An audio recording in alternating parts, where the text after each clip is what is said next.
Hi, it's Dennis Daly. Nice to have you along on All Week Theater, where we take a classic radio episode and play it out over 5 days. Now we end the week with the final part, Part 5 of Gunsmoke.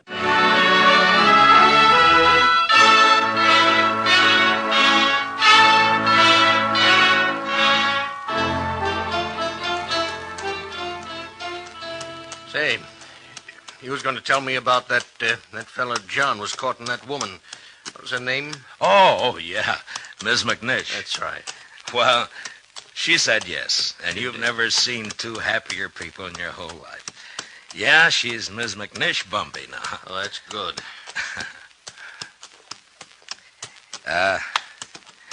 You know, you might settle for a bit in Dodge, or you could get work there. Sure would be fine if you could get back tonight, wouldn't it? Well, it can't be helped. I'd be a lot further away and a sight more tired if you hadn't come along. Yeah. Now, listen.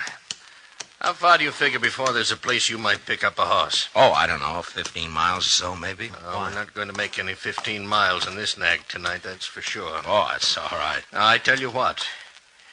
You go on alone, you see. Oh, no, forget it. Now, you go on alone.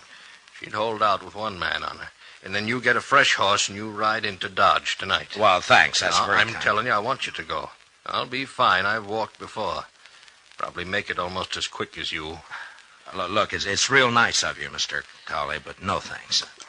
Now, Christmas don't mean nothing to me. You got friends waiting for you. Well, I'll see him tomorrow. You're a fool. Well, that may be. All of them nice folks. I'm going to make them feel pretty bad. Look, I'll stay. If you want to go on along, thanks for the ride. Well, might as well make camp then. I guess so.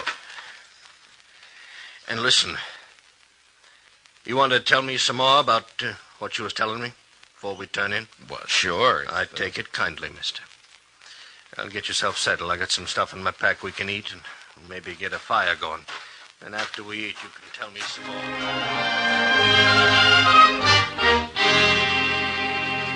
We made a fire and then shared what we had for supper.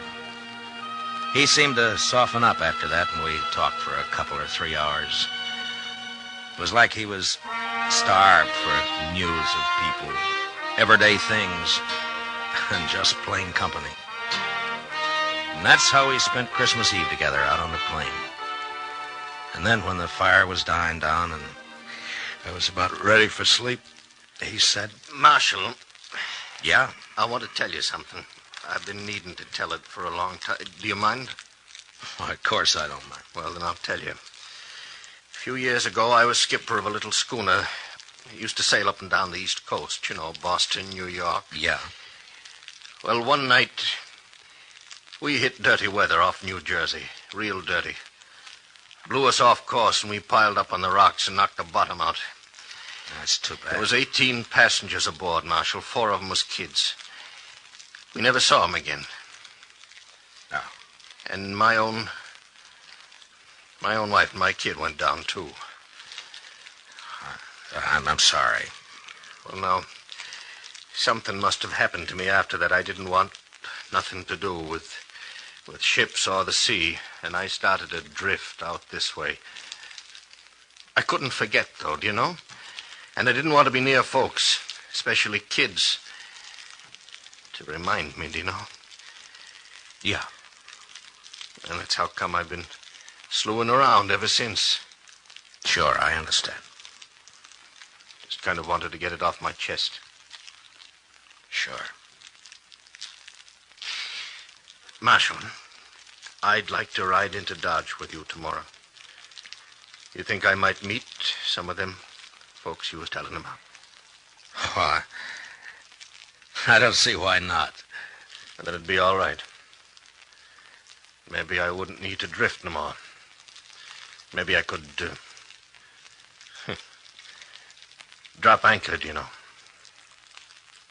Yeah, you might at that. Yes. Well, good night. Good night. Merry Christmas, Marshal. Merry Christmas, Mr. Cowley.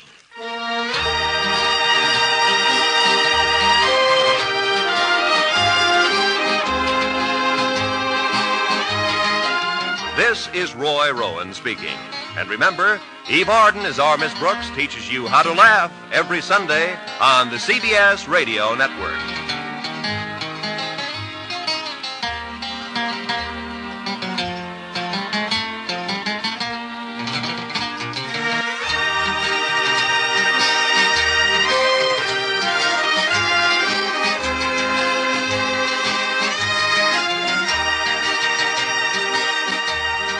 I'm not in Dodge City, but I do want to wish you a very Merry Christmas. And thank you for joining me this year on All Week Theater.